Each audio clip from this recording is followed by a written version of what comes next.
Assalamualaikum warahmatullahi wabarakatuh. Waalaikumsalam warahmatullahi wabarakatuh. Perkenalkan, saya Al-Amnul Fitriana Dewi dan rekan saya Zubaidah. Insya Allah kami akan membahas tentang teks karya William Montgomery Watt yang berjudul Muhammad, Prophet and Statesman. Sebelumnya kita akan disampaikan oleh Mbak Zubaidah tentang biografi William Montgomery Watt. Di sini saya akan menyebutkan secara singkat biografi William Montgomery Watt. Watt dilahirkan pada tanggal 14 Maret tahun 1009 Masehi di Sheffield di negara Skotlandia. Watt merupakan seorang pakar studi keislaman dan seorang orientalis dan sejarawan Islam di dunia barat. Selain itu, Watt merupakan seorang pendeta di Gereja Episkopal Skotlandia. Pada awal buku ini diberi judul dengan Anak Yatim Piatu yang Berbakat. Kisah ini dimulai dengan kisah perdagangan seorang rombongan kafilah dagang yang berdagang ke pasar Suriah, mungkin di Damaskus. Kemudian ketika mereka sampai di dekat Busra, di sisi Jabal Edbuse, mereka melewati tempat tinggal seorang Bahira. Bahira itu adalah pendeta. Kemudian Bahira tersebut ingin mengajak para kafilah dagang ini untuk makan bersama. Kemudian mereka langsung menuju ke rumah Bahira tersebut dan meninggalkan seorang anak bujang untuk menjaga barang-barang dagang mereka. Kemudian di dalam rumah Bahira tersebut ada sebuah buku kuno. Di situ buku itu berisi tentang pengetahuan. Di situ dibantu oleh pengetahuan.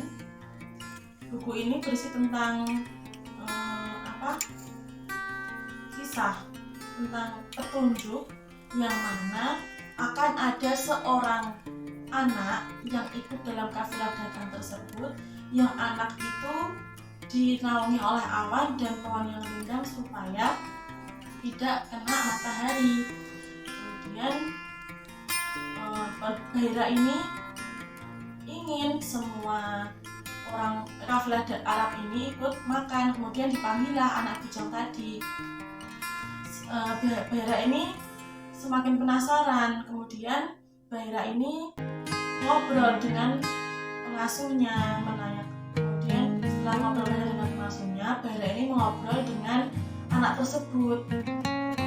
Ketika mengobrol, Bahira ini melihat satu tanda kenabian di punggung anak bujang ini. Kemudian Bahira itu ingat, seperti yang ditulis di buku, akan ada seorang anak yang berarti gitu ya, anak yang yang penting, menjadi orang penting gitu. Setelah melihat tanda kenabian, Bahira ini semakin yakin, oh mungkin ini anak ini yang dimaksud di dalam buku tersebut, dalam kitab tersebut. Setelah selesai makan, kemudian rombongan kafilah Arab itu pamit pulang. Bahira menyampaikan, pulanglah dan jaga anak ini. Bahira berkata kepada paman anak tersebut, jaga anak ini. Jika orang-orang yang melihatnya, maka ini menjadi sesuatu yang bahaya untuk anak ini. Ya. Anak itu adalah Muhammad. Ya.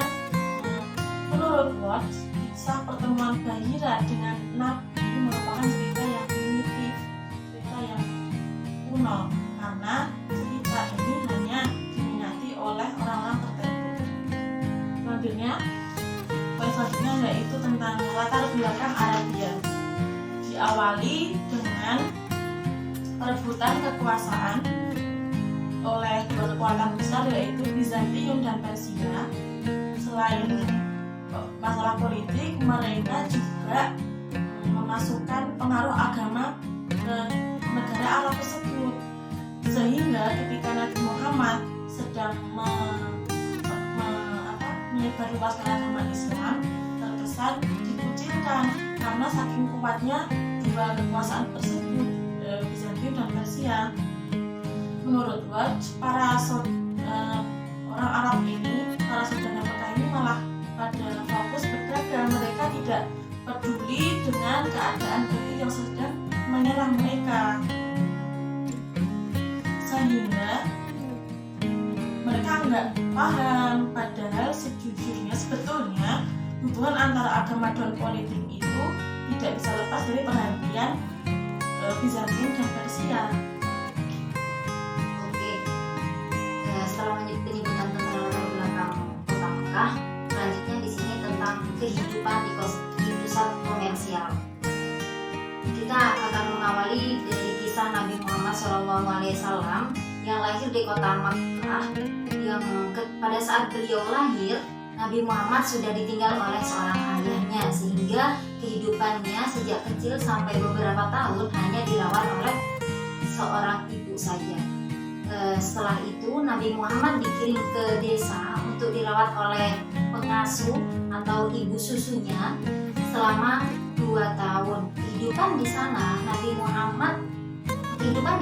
merupakan kehidupan yang sangat berbeda jauh dengan kota Mekah, karena di sana merupakan desa yang penuh dengan pasir dan sifat orang sana itu sifatnya keras.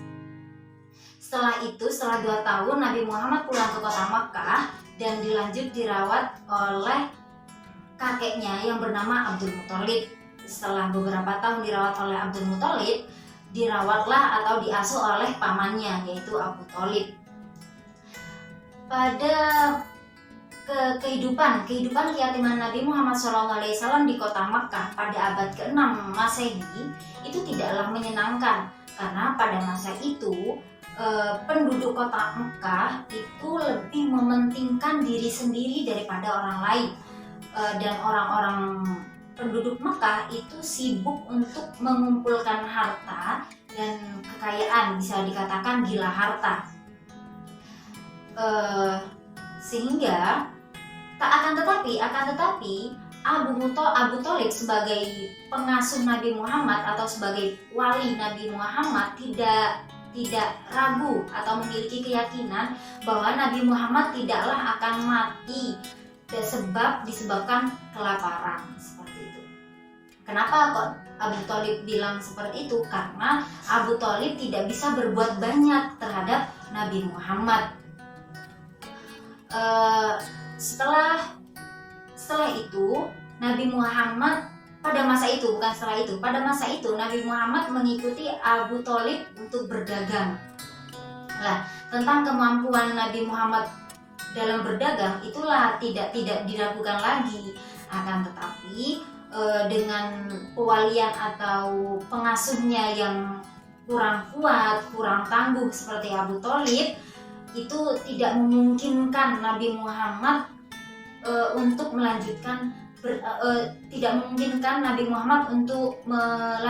karirnya, sehingga bisa menjadikan Nabi Muhammad untuk mempunyai derajat yang tinggi. Itu sangat minim sekali, karena Nabi Muhammad itu berada di bawah pengasuh Nabi Abu Thalib, yang pada masa itu Bani Hashim memiliki kemerosotan, sehingga ketika Nabi Muhammad itu dinikahi oleh seorang janda yang kaya raya yaitu Sayyidah Khadijah, itu bisa menjadikan Nabi Muhammad bisa meluangkan atau bisa meluangkan atau menyebarkan atau mempraktekkan karirnya di dalam berdagang, sehingga Nabi Muhammad bisa berdagang, bisa menjalankan dagangnya ke daerah mana saja, dan perdagangannya Nabi Muhammad itu menjadi besar. Mungkin hanya itu yang dapat kami sampaikan, kurang lebihnya kami mohon maaf. Wassalamualaikum warahmatullahi wabarakatuh.